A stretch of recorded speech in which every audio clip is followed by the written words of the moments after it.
Pelo sinal da Santa Cruz, livrai-nos Deus nosso Senhor dos nossos inimigos, em nome do Pai, do Filho, do Espírito Santo. Amém. Vinde, Espírito Santo, enchei os corações dos vossos fiéis e acendei neles o fogo do vosso amor. Enviai o vosso Espírito e tudo será criado e renovareis a face da terra. Oremos. Ó Deus, que instruíste os corações dos vossos fiéis com a luz do Espírito Santo, fazei que apreciemos retamente todas as coisas segundo o mesmo Espírito e gozemos sempre da sua consolação. Por Cristo Senhor nosso. Amém. Ave Maria, cheia de graça, o Senhor é convosco. Bendita sois vós entre as mulheres, bendito é o fruto do vosso ventre, Jesus. Santa Maria, Mãe de Deus, rogai por nós, pecadores, agora e na hora de nossa morte. Amém. Santo anjo do Senhor, meu zeloso guardador, se a ti me confiou a piedade divina, sempre me rege, guarda, governa e ilumina. Amém. Glória ao Pai, ao Filho e ao Espírito Santo, assim como era no princípio, agora e sempre, por todos os séculos dos séculos. Amém. Nossa Senhora Auxiliadora, rogai por nós. Glorioso e castíssimo São José, rogai por nós. São João Bosco, rogai por nós. São Pio de Pietrelcina, rogai por nós. Em nome do Pai, do Filho e do Espírito Santo. Amém. Olá, amigos, salve Maria Santíssima. Eu venho aqui gravar este vídeo, dar este testemunho há aproximadamente uns 6 meses ou mais. Eu já comecei a refletir sobre esse vídeo que eu decidi gravar. Uma aula também, não deixa de ser uma aula, e um testemunho que eu gostaria de dar a respeito da minha conversão. A minha conversão que aconteceu há aproximadamente 15 anos atrás, vai completar nesse ano 16 anos. Eu sempre fui, de alguma forma, católico, batizado ainda bebê pelos meus pais e padrinhos. Fiz a minha primeira comunhão aos 9 anos, como muitas pessoas, mas depois me afastei muito da fé católica. Passei uma adolescência muito afastado da fé e por volta dos meus 15 anos eu voltei a frequentar a missa dominical por conta própria. Não recebi o sacramento da Crisma naquela época, apesar do convite que a minha mãe fez, que eu me preparasse para receber o sacramento da Crisma. Naquele momento eu não quis, mas em algum momento eu decidi voltar a frequentar a Santa Missa. E eu faço aqui de uma história longa, claro, uma história curta, e voltei a frequentar as missas dominicais, mas não me confessava, não compreendia muitas coisas, mas já havia ali uma sede de Deus, já havia ali certamente um esforço para voltar a viver a fé católica ou começar a vivê-la, tudo depende do referencial, viver a fé de uma maneira séria. E isso só aconteceu efetivamente a partir dos 22 anos. Eu conheci a minha esposa hoje quando eu tinha 20 anos, ainda não convertido. A gente se conheceu na faculdade de Direito e foi aos 22, quando a gente teve ali uma dificuldade no nosso relacionamento. Eu me vi muito mal e eu percebi que o meu irmão mais novo, que tinha se convertido ali no final de 2008, e eu ainda, apesar de frequentar a Santa Missa religiosamente, quase todos os domingos, não vou colocar todos os domingos, mas quase todos os domingos eu ia às missas, mas como eu dizia, ainda sem uma doutrina sólida. Eu vi a conversão do meu irmão. A conversão do meu irmão me chamou muito a atenção e eu resolvi procurar saber o que se tinha passado com ele. Ele começou a me convidar para conhecer um grupo jovem que ele frequentava, na época, que se chamava Alegra-te.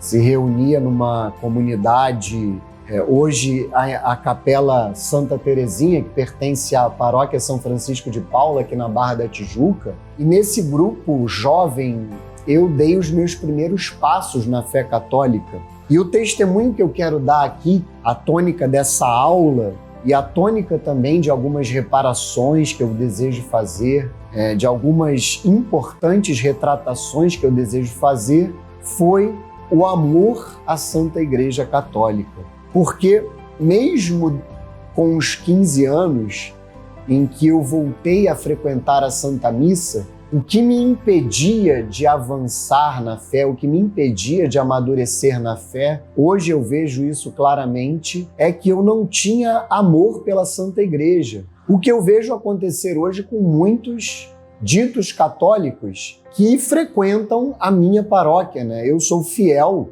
praticamente desde que eu nasci também da paróquia Santo Agostinho. É interessante que eu nasci no Leblon, porque os meus pais moravam na casa dos meus avós, e quando eu me mudei para a Barra da Tijuca, eu imediatamente fui para o território paroquial da hoje paróquia Santo Agostinho, que é a minha paróquia desde sempre. Desde que eu me entendo por gente, eu tenho um enorme amor por essa paróquia. É ali que eu vivo a fé desde sempre. Eu não fui batizado ali, eu fui batizado na capela da PUC. A minha certidão de batismo está ligada à paróquia São José, ali da Lagoa, mas eu fui batizado pelo jesuíta, pelo padre Viveiros de Castro, que até estudou com meu avô, pai do meu pai, no Santo Inácio, que foi reitor da PUC, é um padre muito conhecido por batizados, por matrimônios, mas eu fiz a minha primeira comunhão na minha paróquia, eu fui crismado na minha paróquia, eu só não me casei na minha paróquia porque a minha esposa não quis, porque de fato ela não é, em termos arquitetônicos, muito bela, por mais que para mim ela seja bela, mas o fato é que a minha conversão se deu pelo amor à igreja. Amor à igreja que me impedia de avançar na fé. E hoje eu, como catequista de adultos dessa mesma paróquia há 15 anos, eu vejo tantas pessoas que não avançam na fé, mesmo frequentadores assíduos da missa dominical como eu era, porque não amam a igreja, porque não conhecem a Igreja Católica. Pessoas que muitas vezes resistem à igreja, resistem aos seus legítimos pastores, resistem ao Santo Padre o Papa, resistem aos bispos, resistem aos seus párocos, pessoas que não conhecem a doutrina da igreja como eu naquela época. E no meu caso, a minha conversão não foi intelectual. A minha conversão foi uma conversão realmente, não tenho a menor vergonha de dizer, uma conversão muito sentimental mesmo. No âmbito da renovação carismática católica, ali na comunidade Canção Nova, que hoje, inclusive, tem sido perseguida nesse contexto tão difícil que nós vivemos. O Ministério Público de São Paulo intentou, ajuizou uma ação totalmente despropositada contra a Fundação São João Paulo II, que é a mantenedora da Canção Nova, e aqui eu faço questão até de prestar a minha solidariedade, o meu apoio a essa comunidade que, não somente na minha história, mas na história de tantas pessoas, foi tão importante. Eu me converti lá, de uma maneira que eu digo milagrosa, porque, como eu disse, não foi uma conversão intelectual, não foi uma conversão lenta. O Pedro, que foi naquele mês de maio, num acampamento de Pentecostes, ele voltou outra pessoa. Fui na sexta, voltei no domingo, uma outra pessoa que cria na igreja. E eu resistia a uma série de coisas que o meu irmão dizia, especialmente com relação, por exemplo, ao que a igreja ensina a respeito do sexto mandamento, a respeito da virtude da castidade. E eu, naquela época, ainda namorava a minha atual esposa. Hoje nós completaremos agora em abril, 25 de abril, 10 anos de casado. Temos 4 filhos, graças a Deus, com todos os desafios do matrimônio.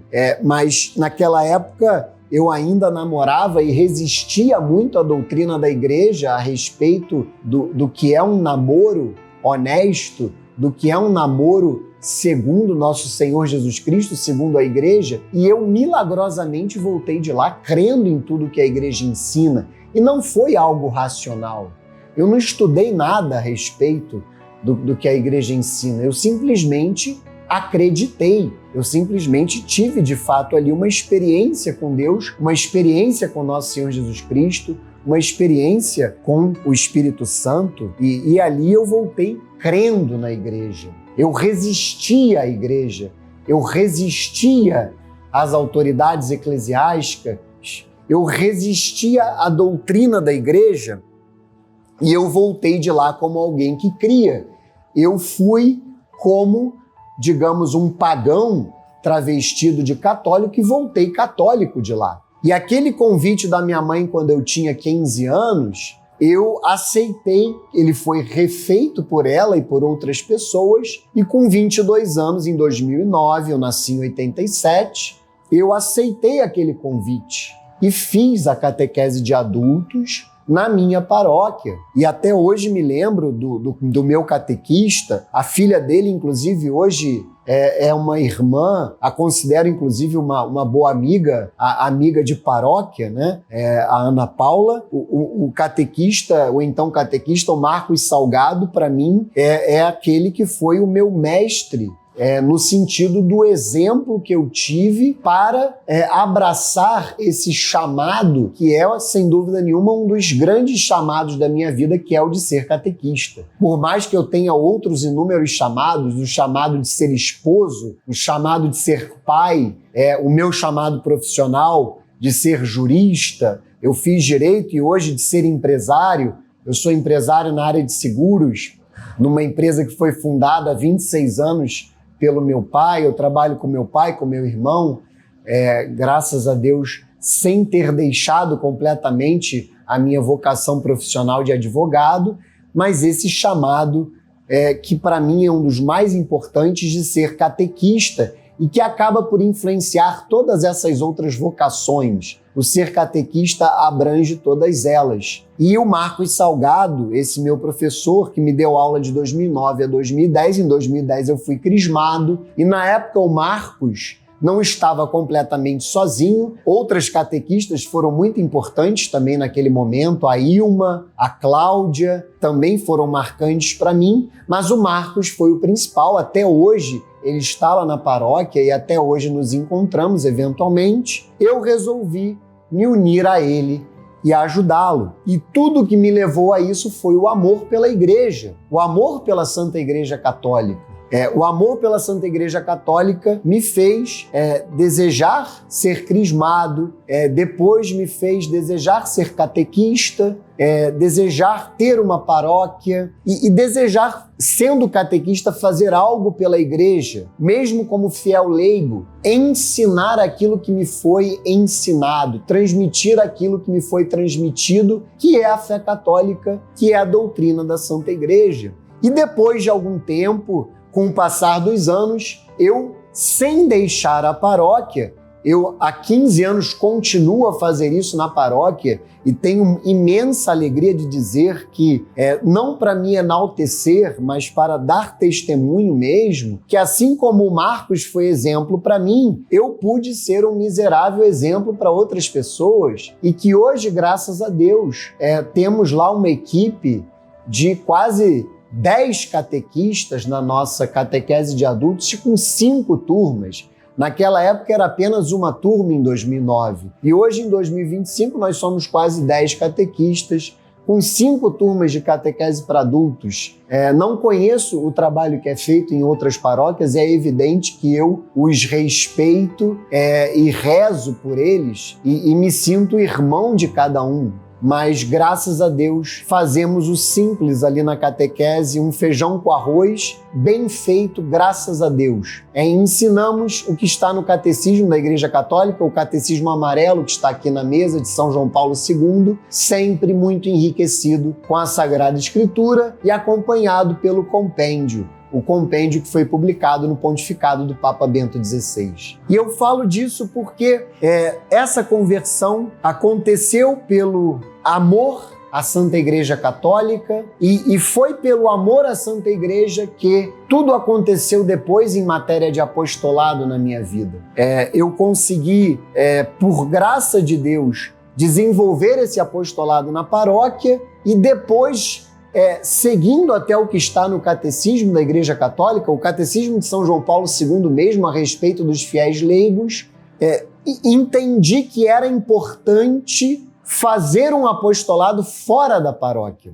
Afinal, o fiel leigo, por mais que ele seja chamado a colaborar com o clero no ambiente paroquial, ele é chamado a desenvolver um apostolado no ambiente temporal, no chamado século, no ambiente secular, em meio às suas atividades ordinárias. Eu, que sou esposo, que sou pai, que sou empresário, além do apostolado, que é o mais importante de todos, que eu sou chamado a fazer na minha família, eu também sou chamado a fazer apostolado no meu trabalho, mas também na sociedade, de maneira organizada. Foi isso que, de alguma forma, ali por volta, me escapa talvez a data exata, mas eu diria que ali por volta de 2013, 2014, Deus começou a falar no meu coração e de outras pessoas que até hoje estão na minha vida, que esse apostolado na sociedade é também fundamental. Quando nós, fiéis leigos católicos, devidamente instruídos pelo clero,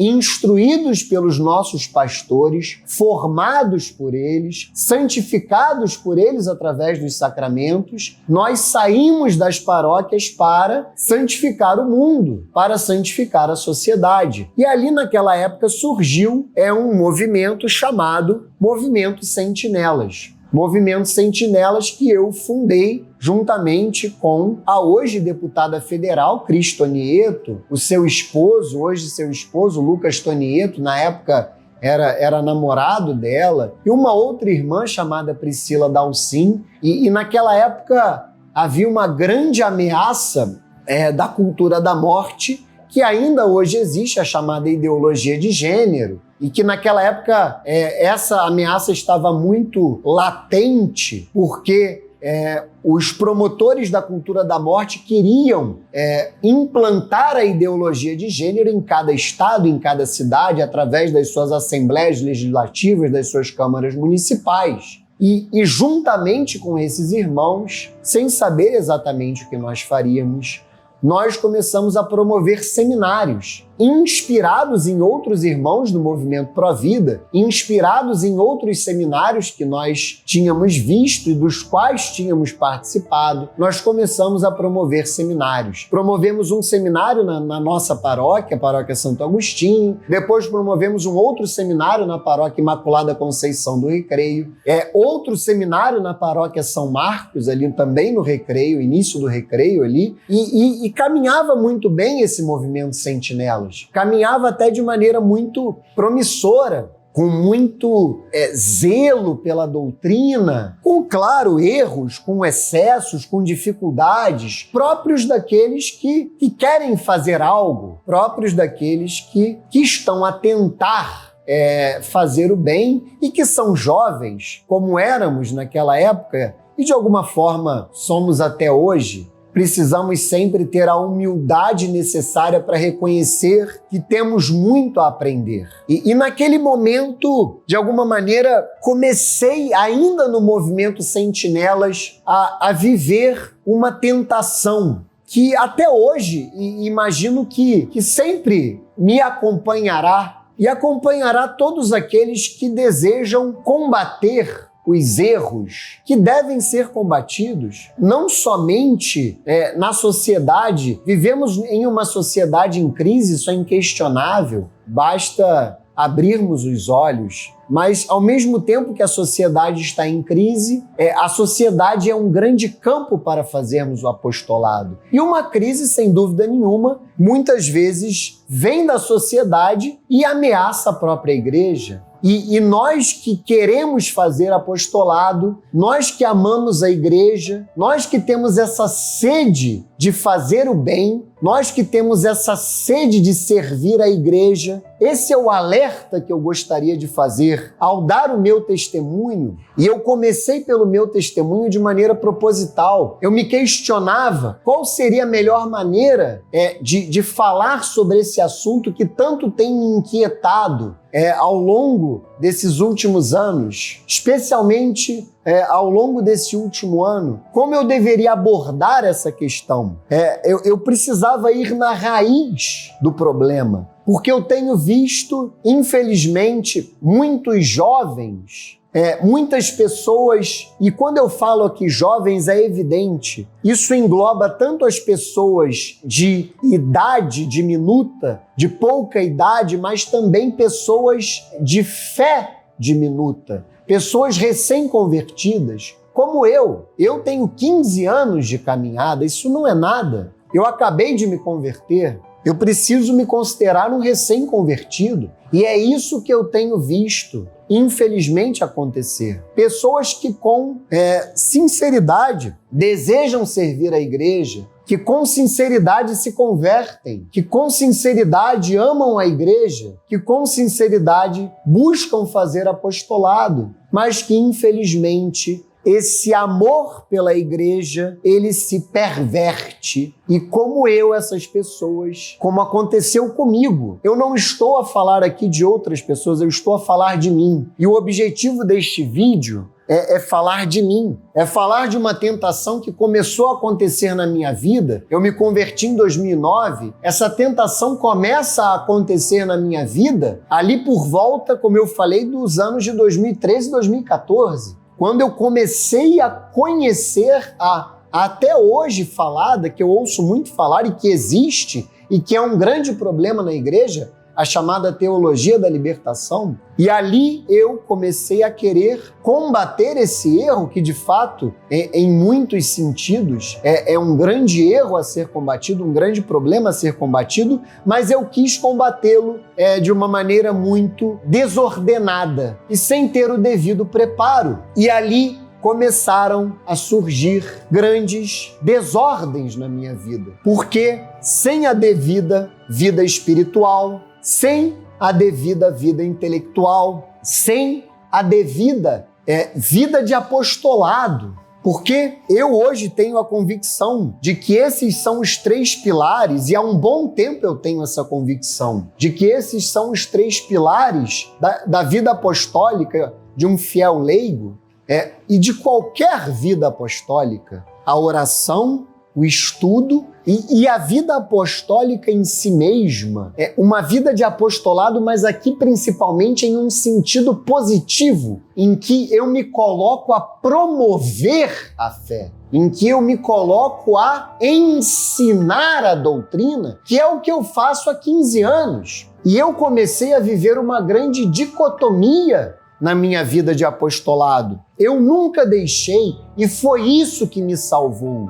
Hoje eu vejo a minha grande diferença para muitos desses que hoje eu tenho visto se perderem pelo caminho, é que eu nunca deixei a vida paroquial, eu nunca deixei a sala de catequese, eu nunca deixei o serviço paroquial, eu nunca deixei a vida da paróquia, e foi isso que me salvou nos piores momentos, porque essa tentação que eu comecei a viver ainda no tempo do movimento Sentinelas, na minha vida, ela se agravou muito.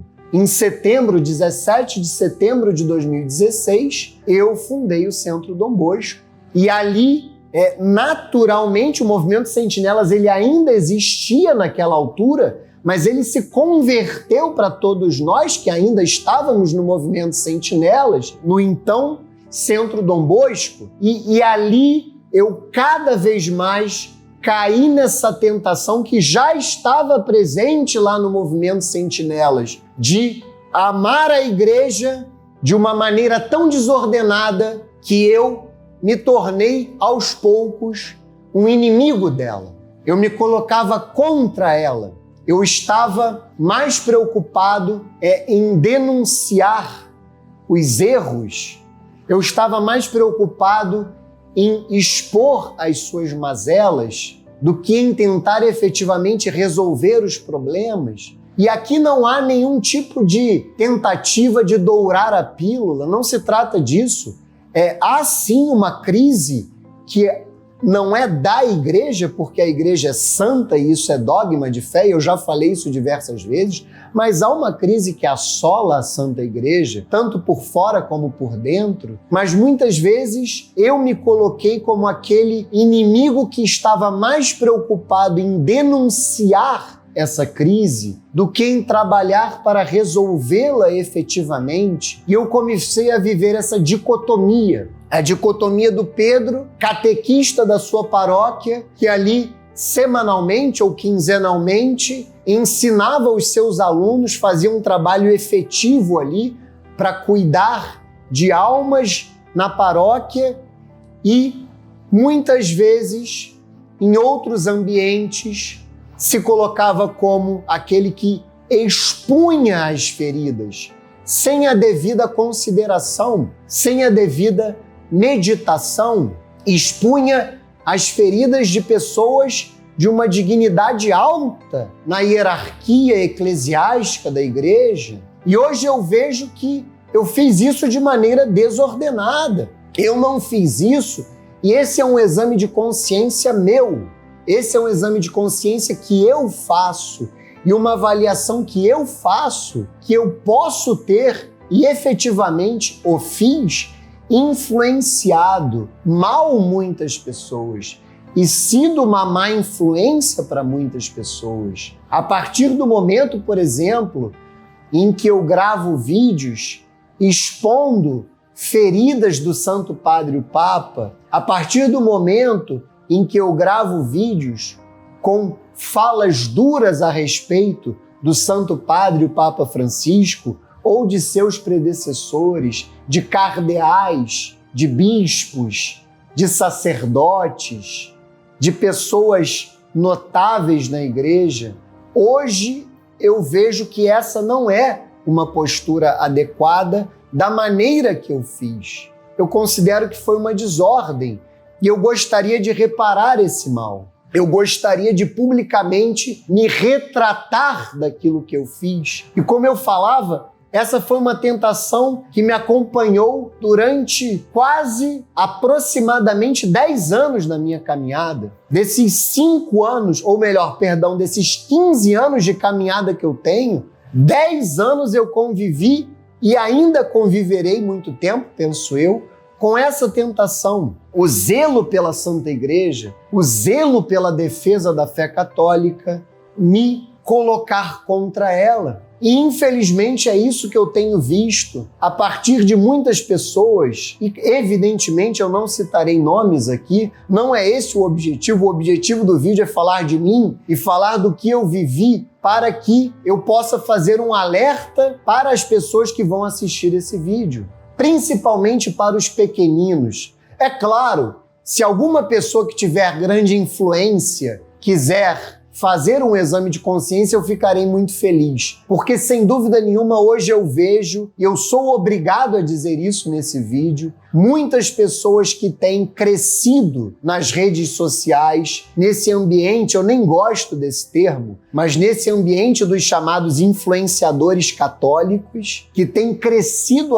na sua popularidade através do exercício do combate à igreja, do combate às suas autoridades eclesiásticas, ao invés de crescer com o ensino da doutrina, com o apostolado, com verdadeiros movimentos que façam com que a sociedade se torne mais católica, que a sociedade cresça na fé. Pessoas que ficam simplesmente a expor as chagas da igreja, a se lamuriar em público, o que não me parece ter uma grande eficácia, ao contrário do que eu mesmo já disse em outros momentos. E hoje eu mesmo desenvolvo um apostolado bem diferente do que eu considerava mais prioritário em outros momentos.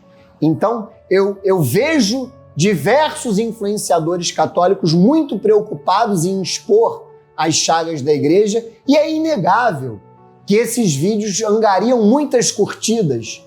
muitos comentários, mas a questão que fica é se há virtude nisso, se há crescimento espiritual nisso, se isso é a conduta adequada para um fiel católico. Repito, não se trata de dourar a pílula, mas eu creio que não há mais tempo para isso. Eu creio que o tempo agora é de nós ensinarmos a fé católica para tantas pessoas que estão sedentas dela. Olharmos para as pessoas que estão sedentas da verdadeira doutrina da igreja. Mas os principais destinatários desse vídeo são os pequeninos. Pessoas, e não são poucas que eu vejo, extremamente frágeis em diversos sentidos, psicologicamente, socialmente, pessoas que muitas vezes se colocam em ambientes que não são católicos na realidade, porque ali encontram,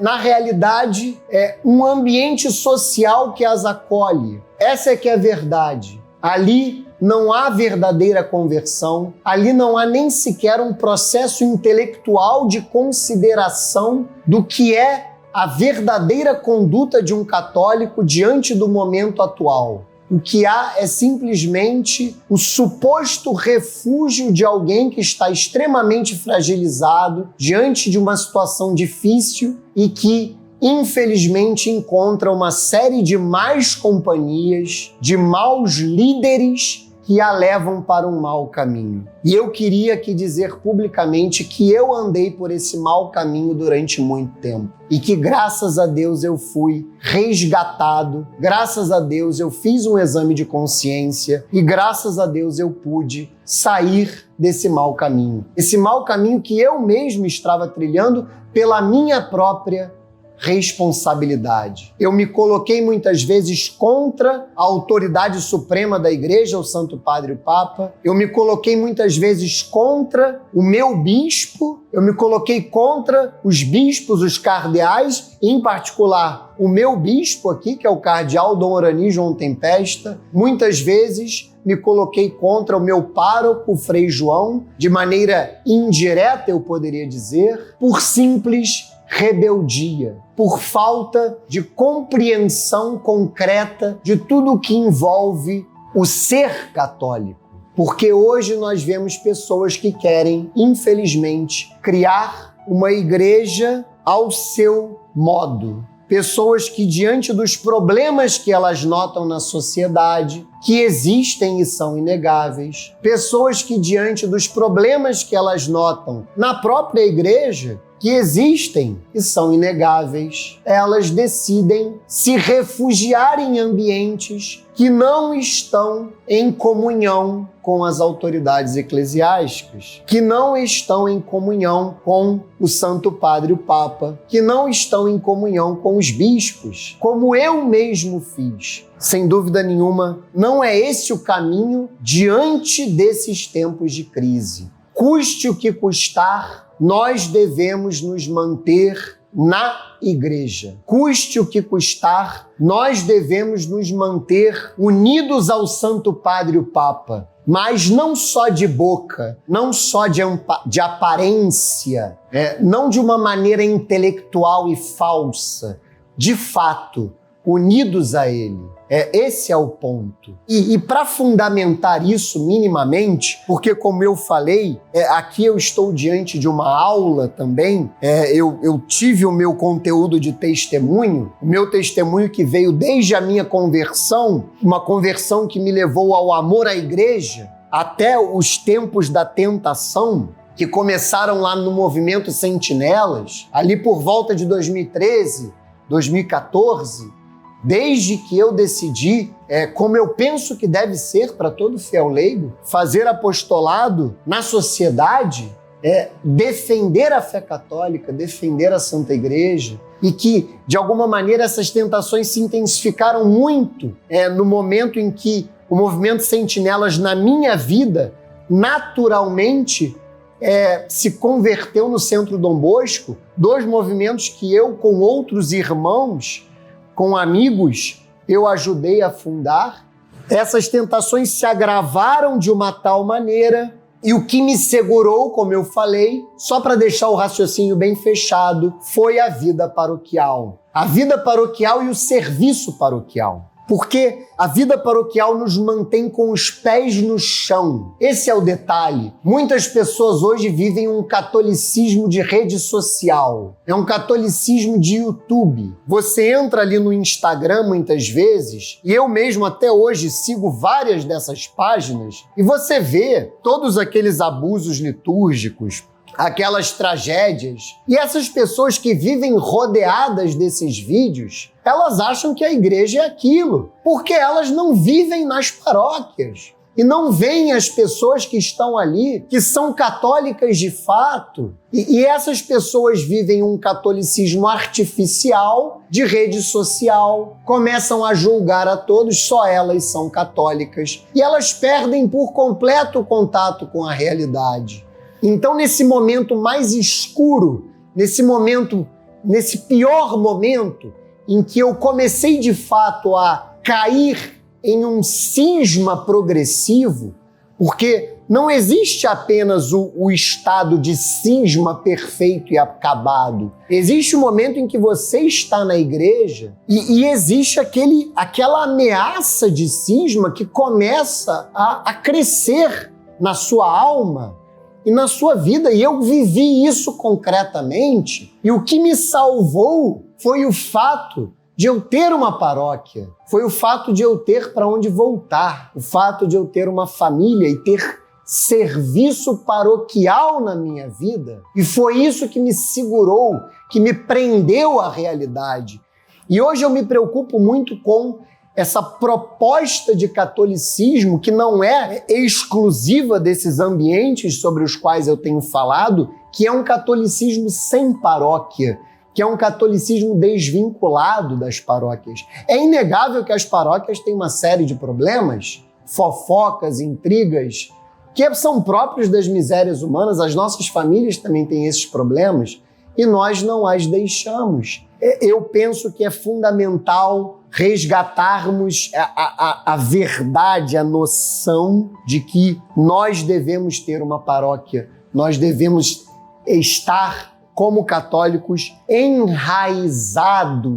em uma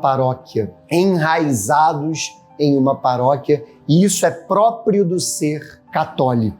E eu queria aqui pegar o Catecismo de São Pio X, que é tão citado por determinadas pessoas para justificar o injustificável, para simplesmente estabelecer aqui alguns princípios importantes do que é ser católico, para que nós não os percamos de vista.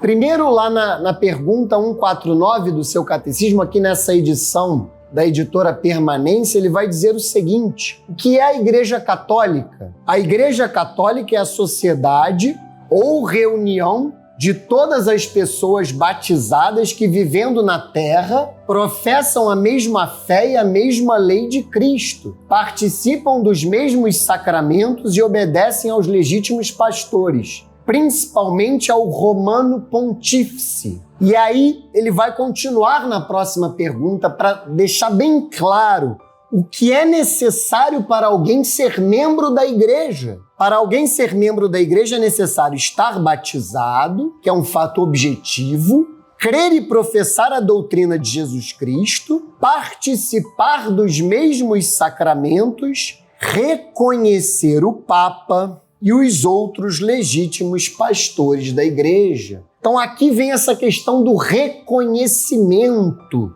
porque aqui é que está a questão mais delicada, o reconhecimento ao Santo Padre e aos outros legítimos pastores.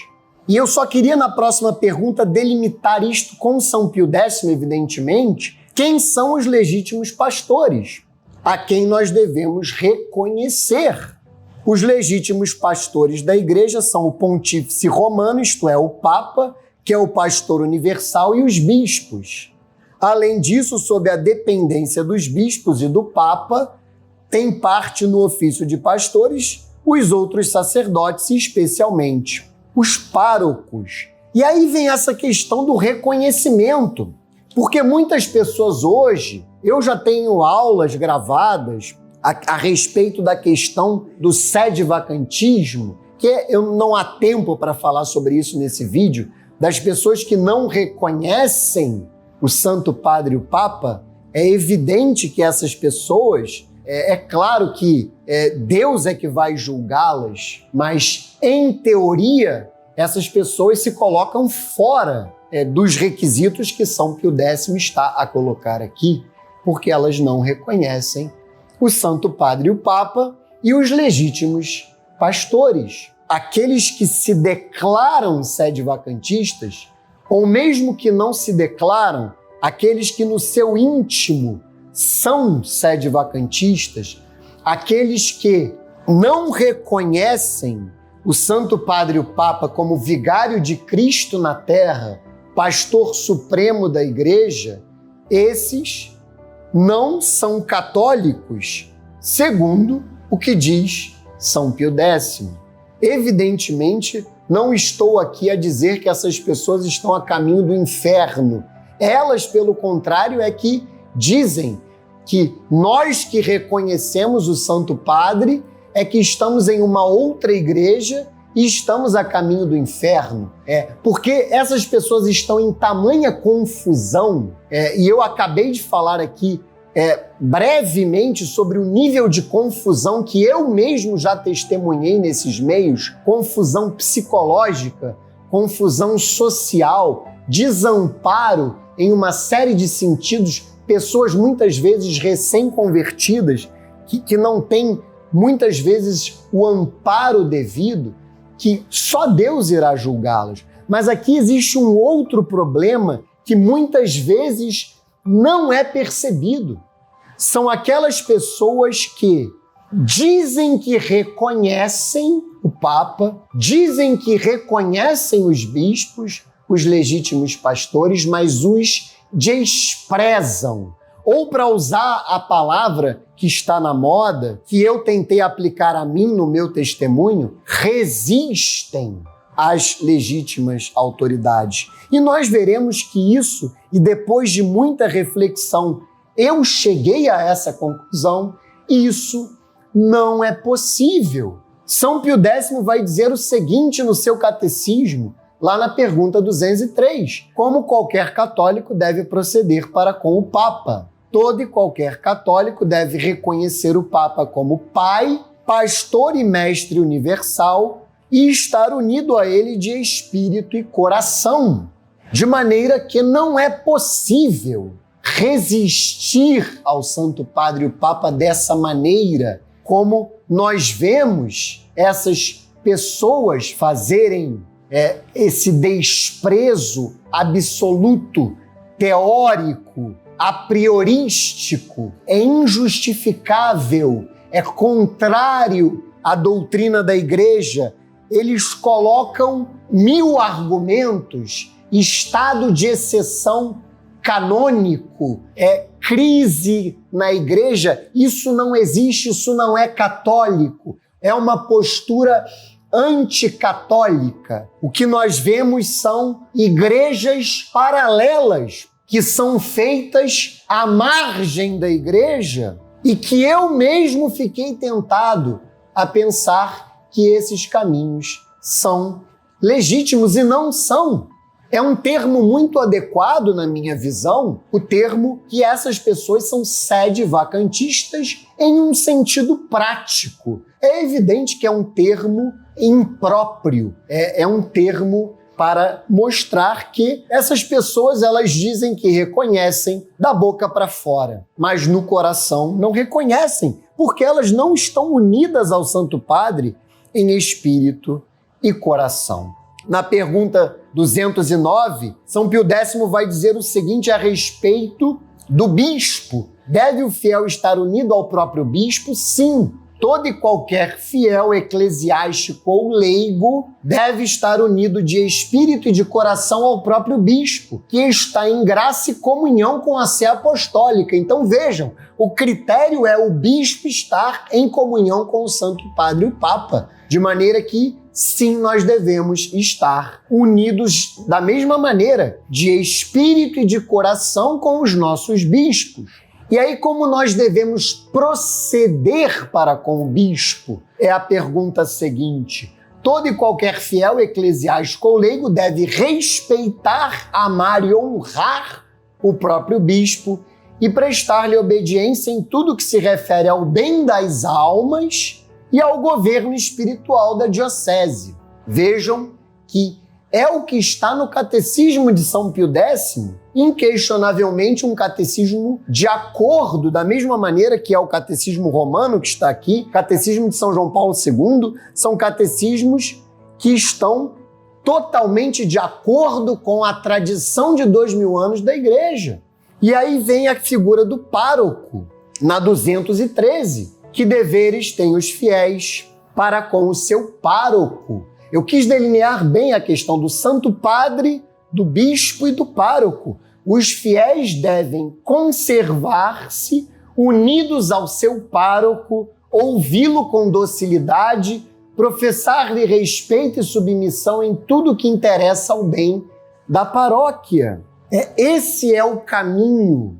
Não há outro caminho para um fiel católico. E hoje, infelizmente, muitos recém-convertidos, como era o meu caso, eu tenho 15 anos de caminhada de fé, eu sou um recém-convertido.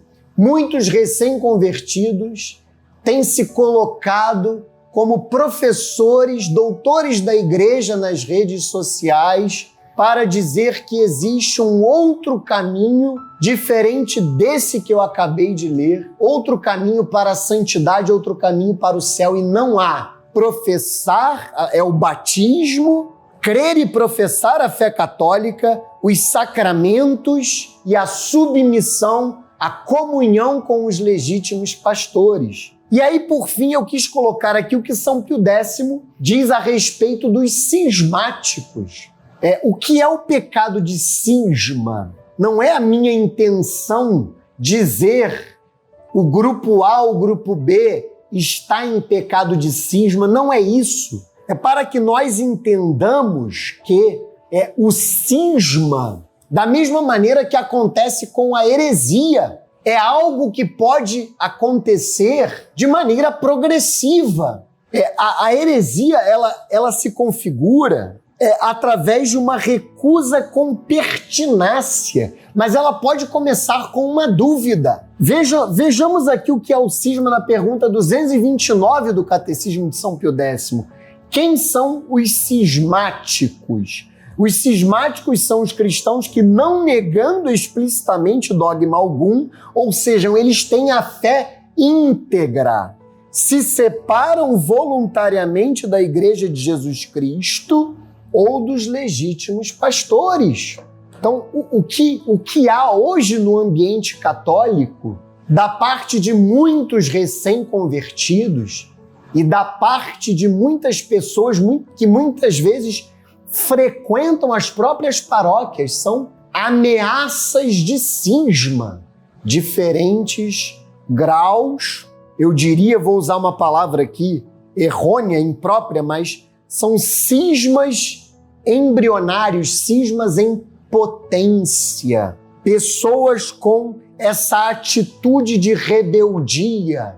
Evidentemente que a nossa submissão aos legítimos pastores, ela não é cega, ela não é absoluta. Nós temos o direito e muitas vezes o dever de levar para eles as nossas legítimas admoestações, as nossas legítimas aspirações, principalmente quando há perigo para a salvação das almas. Isso está na lei canônica, mas as pessoas têm usado e abusado desse direito que a lei canônica nos dá, nos confere, e têm feito isso de maneira muito desordenada, sem a devida consideração, sem a devida oração, sem a devida vida apostólica, sem os critérios que o Evangelho nos coloca, aqueles critérios da correção fraterna que nos orientam a procurar, em primeiro lugar, a pessoa a ser corrigida.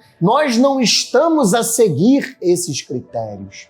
E o último ponto que está aqui também no Catecismo Romano e no Catecismo de São João Paulo II é a unidade, a unicidade da Igreja de Nosso Senhor Jesus Cristo.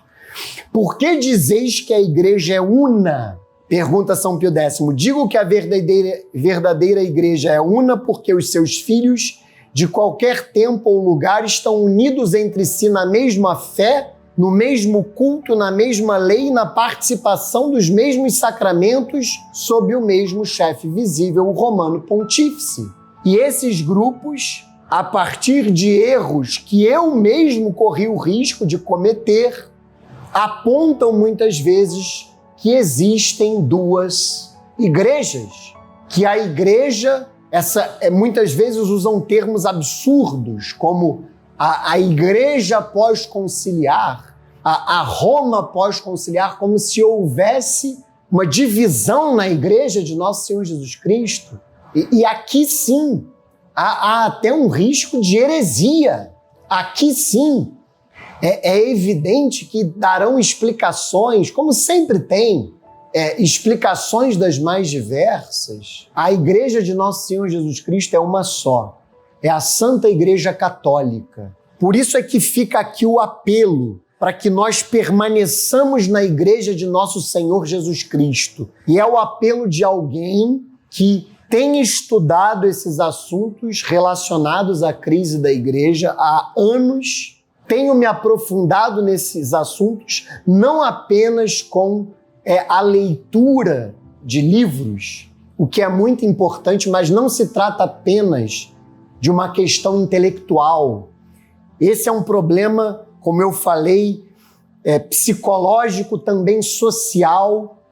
Eu já vi pessoas que, só para dar um exemplo, pessoas que não frequentavam o rito atual a partir da reforma litúrgica que ocorreu no pontificado de São Paulo VI, não frequentavam esse rito de modo algum. Trocaram o círculo de amizades e imediatamente ou quase imediatamente começaram a frequentar o novo rito. A mesma coisa acontece com sacerdotes que se desentendem com os seus bispos. E fica muito claro que ali não se deu nada intelectual, não se deu nenhuma reflexão. É simplesmente um sacerdote que não tem para onde ir. Muitos jovens com conversões sinceras têm se perdido nesse caminho e nós precisamos dar atenção para essas pessoas. Esse é um dever, inclusive, dos sacerdotes que estão na igreja e que estão a ver esse problema, porque não adianta só ficar a bater nas pessoas, não adianta só. Nós precisamos acolher essas pessoas e resgatá-las desses caminhos que objetivamente levam à perdição. Não sei se cada uma dessas pessoas, como eu falei anteriormente, subjetivamente se perderá, mas objetivamente são caminhos de perdição, porque são caminhos fora da igreja de Nosso Senhor Jesus Cristo. E para encerrar esse testemunho, para encerrar essas retratações que eu fiz, essas reparações que eu quis fazer, e essa aula, eu queria ler o evangelho que providencialmente é o evangelho de hoje, dia 4 de fevereiro de 2025, que me parece um evangelho muito significativo para essa aula, que é aquele belíssimo evangelho de São Marcos, capítulo 5, versículos 21 a 43, que fala da cura da hemorroísa e da ressurreição da filha de Jairo. Então vamos lá. Tendo Jesus navegado outra vez para a margem oposta, de novo afluiu a ele uma grande multidão. Ele se achava à beira do mar, quando um dos chefes da sinagoga, chamado Jairo, se apresentou e, à sua vista, lançou-se a seus pés, rogando-lhe com insistência: minha filhinha está nas últimas. Vem, impõe-lhe as mãos para que se salve e viva. Jesus foi com ele e grande multidão o seguia, comprimindo-o. Ora, havia ali uma mulher que já por 12 anos padecia de um fluxo de sangue. Sofrera muito nas mãos de vários médicos, gastando tudo o que possuía, sem achar nenhum alívio. Pelo contrário, piorava cada vez mais. Tendo ela ouvido falar de Jesus, veio por detrás, entre a multidão, e tocou-lhe no manto. Dizia ela consigo: se tocar, ainda que seja na orla do seu manto, estarei curada. Ora, no mesmo instante se lhe estancou a fonte de sangue e ela teve a sensação de estar curada. Jesus percebeu imediatamente que saíra dele uma força e, voltando-se para o povo, perguntou: quem tocou minhas vestes? Responderam-lhe os seus discípulos: vês que a multidão te comprime e perguntas quem me tocou? E ele olhava em derredor para ver quem o fizera. Ora, a mulher, atemorizada e trêmula, sabendo que nela se tinha passado, veio lançar-se a seus pés e contou-lhe toda a verdade. Mas ele lhe disse: filha, a tua fé te salvou. Vai em paz e sê curada do teu mal. Enquanto ainda falava, chegou alguém da casa do chefe da sinagoga, anunciando: tua filha morreu. Para que ainda incomodas o mestre? Ouvindo Jesus a notícia que era transmitida, dirigiu-se ao chefe da sinagoga: não temas, crê somente. E não permitiu que ninguém o acompanhasse, senão Pedro, Tiago e João, irmão de Tiago. Ao chegar à casa do chefe da sinagoga, viu o alvoroço e os que estavam chorando e fazendo grandes lamentações. Ele entrou e disse-lhes: por que todo esse barulho e esses choros? A menina não morreu, ela está dormindo. Mas riam-se dele.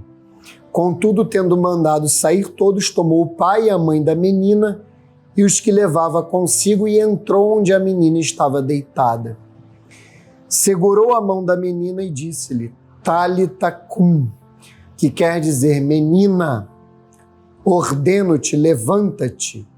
E imediatamente a menina se levantou e se pôs a caminhar, pois contava 12 anos. Eles ficaram assombrados. Ordenou-lhes severamente que ninguém o soubesse e mandou que lhe dessem de comer. Muitas vezes, diante das feridas, nesses momentos difíceis, nós temos diversas tentações de sair dela. É isso que eu vejo muitas vezes nesses meios. Como eu mesmo cheguei nesse estágio. Pessoas que chegam a tal ponto, a tal estado de inimizade com a igreja, que começam a rir diante das más notícias. Vem um abuso litúrgico, vem um fato que às vezes é noticiado pela mídia, que muitas vezes é inimiga da igreja, e muitas vezes esse fato nem é verdadeiro, e começam a comemorar, começam a rir, e se tornam escarnecedores da própria igreja. E tanto essa hemorroísa como essa menina, ali a gente vê claramente a figura dos legítimos pastores nos 3 apóstolos, São Pedro e os irmãos, os filhos de Zebedeu, São Tiago e São João. Quando eu vinha para cá, me veio essa passagem no coração e eu decidi colocá-la pouco antes do início da aula. Aconteça o que acontecer, a ferida que se mostre, aconteça o que acontecer, independentemente da tempestade, não deixemos a barca, como muitos têm feito nestes tempos. Permaneçamos na barca. Não permitamos que esse amor pela Santa Igreja, que graças a Deus brotou no meu coração lá em 2009, se perverta como aconteceu comigo. E infelizmente tem acontecido com muitos. Era esse o alerta que eu queria fazer. E queria fazer com base na minha vida. E graças a Deus eu fui resgatado em tempo de voltar. Hoje eu continuo com os pés no chão, graças a Deus, na minha paróquia, com a catequese, com outros projetos, com os empresários e com a União Apostólica Cardeal Leme, com o Fórum Rio, com uma série de outras iniciativas e acima de tudo, nessas iniciativas, eu busco estar em comunhão com as autoridades eclesiásticas. E diferentemente do que eu mesmo dizia, é possível fazer apostolado em comunhão com as autoridades eclesiásticas. E eu queria entregar os frutos desse vídeo à Nossa Senhora Auxiliadora. Em nome do Pai, do Filho e do Espírito Santo.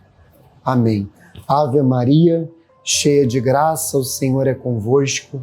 Bendita sois vós entre as mulheres, bendito é o fruto do vosso ventre, Jesus. Santa Maria, Mãe de Deus, rogai por nós, pecadores, agora e na hora de nossa morte. Amém. Glória ao Pai, e ao Filho e ao Espírito Santo, assim como era no princípio, agora e sempre, e por todos os séculos dos séculos. Amém. Nossa Senhora Auxiliadora, rogai por nós. Glorioso e castíssimo São José, rogai por nós. São João Bosco, rogai por nós. São Pio X, rogai por nós. São Pio de Pietrelcina, rogai por nós. Em nome do Pai, do Filho e do Espírito Santo. Amém. Fiquem com Deus e até os próximos vídeos, até as próximas atividades apostólicas.